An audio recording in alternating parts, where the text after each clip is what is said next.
Uttar Pradesh ITI admission 2024 online form आने में कुछ समय है।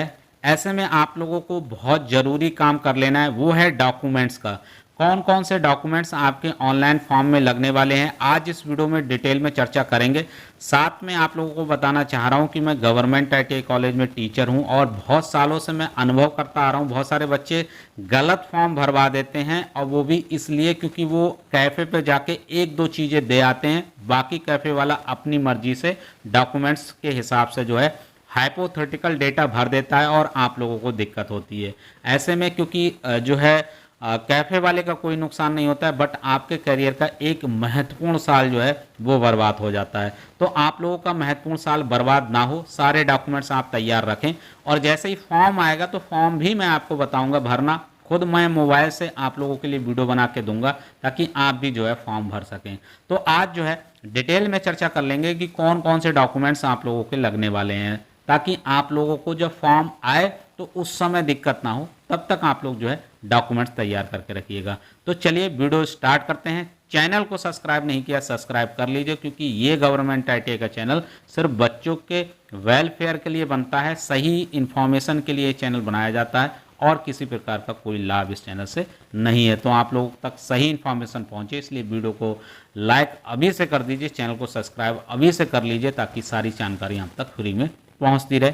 वीडियो स्टार्ट करते हैं। चलिए, सबसे पहला इंपॉर्टेंट डॉक्यूमेंट है एर्थ क्लास की मार्कशीट। तो इससे काफ़ी चीज़ें आप लोगों के रजिस्ट्रेशन फॉर्म में जो है भरी जाएंगी। सबसे पहले आपका नाम भरा जाएगा, आपका नाम के बाद आपके पिताजी का नाम भरा जाएगा, उसके बाद आपका डेट ऑफ बर्थ वगैरह भरा जाएगा, माताजी का नाम भरा जाएगा। तो 4-5 डेटा इससे भरे जाएंगे, आपका नाम, पिताजी का नाम, माताजी का नाम और डेट ऑफ बर्थ। तो आपकी 10th की मार्कशीट, सर्टिफिकेट अब तो कंबाइंड आते हैं, अगर अलग अलग हैं तो अलग अलग आप लोग अपना तैयार करके रखिएगा। अगर आपके पास नहीं है तो उसको अरेंज कर लीजिए।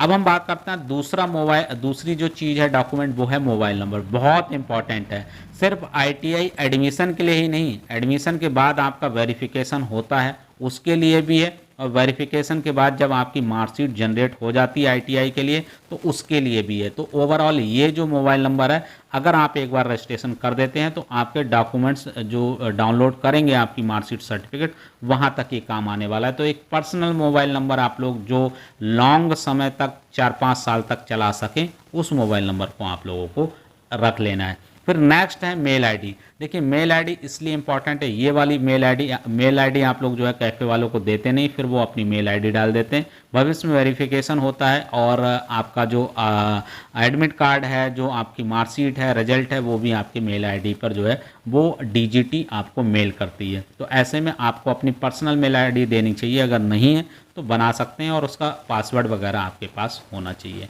अब हम बात करते हैं नेक्स्ट आधार का। आधार कार्ड बहुत इंपॉर्टेंट है क्योंकि उसके जो डिजिट हैं वो आप लोगों को लिखवाए जाएंगे वहाँ पर, और साथ में आधार कार्ड से आप पता भी भरेंगे। तो आपका ब्लॉक है और तहसील है और डिस्ट्रिक्ट है और आपका स्टेट क्या है। अदर स्टेट के बच्चे भी यूपी में फॉर्म भर सकते हैं।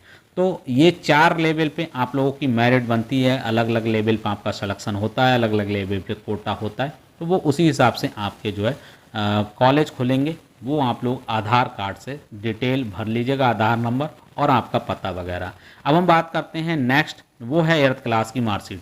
देखिए, 2 प्रकार से एडमिशन होता है, एक तो एर्थ क्लास से होता है आईटीआई में, एक तो 10th क्लास से होता है। एर्थ क्लास से आपको बी ग्रुप की जो है ट्रेड मिलती है और 10th क्लास से ए ग्रुप की ट्रेड मिलती है। तो अगर आप जो है दोनों क्लास से भरिएगा, मैं तो ये बोलूँगा, अब अगर आप चाहें तो सिर्फ 10th से भी भर सकते हैं।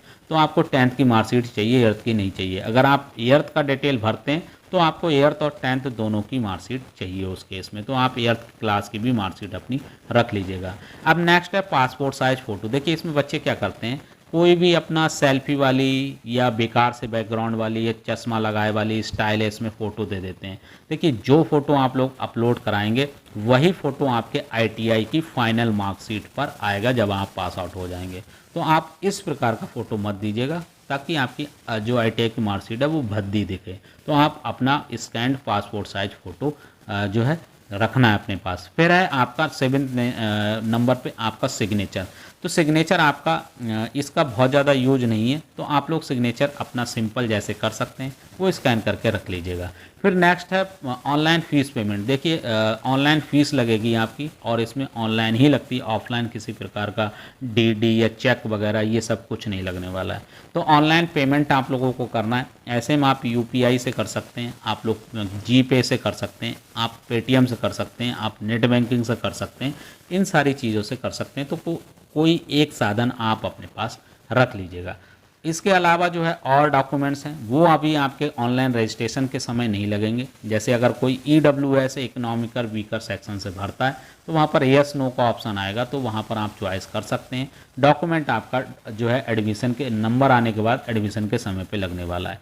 आपका निवास प्रमाण पत्र है, ये भी आपका जो है एडमिशन के बाद जो है लगने वाला है, तो ये अभी ज़रूरी नहीं है।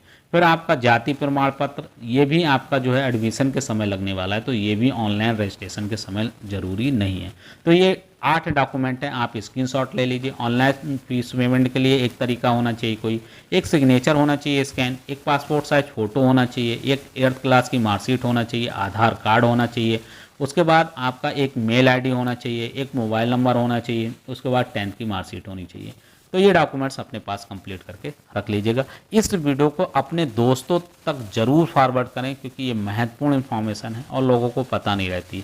गवर्नमेंट ITI द्वारा चलाए गए इस चैनल का एक ही एम है, बच्चों तक जागरूकता फैलनी चाहिए और बच्चों को सटीक इन्फॉर्मेशन मिलनी चाहिए, और सबसे पहले मिलनी चाहिए। ऐसा ना हो समय निकल जाए बाद में इन्फॉर्मेशन मिले। तो आप लोग वीडियो को दबा के शेयर करिए और साथ में वीडियो को लाइक करिए, चैनल को सब्सक्राइब करिए। वीडियो देखने के लिए बहुत बहुत धन्यवाद।